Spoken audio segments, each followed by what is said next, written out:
जंतर मंतरवर जाळला गेलं. पुढे एका शब्दाने विचारलं नाही, हे तुम्ही का केलं? अरे या संविधानानं आम्हाला काय दिलं? चल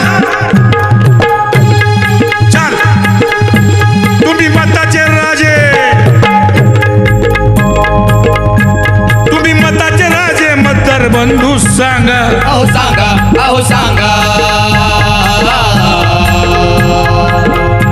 तुमचा मताचा हक्क कुठून आला सांगा, तुमच्या मताचा हक्क कुठून आला सांगा.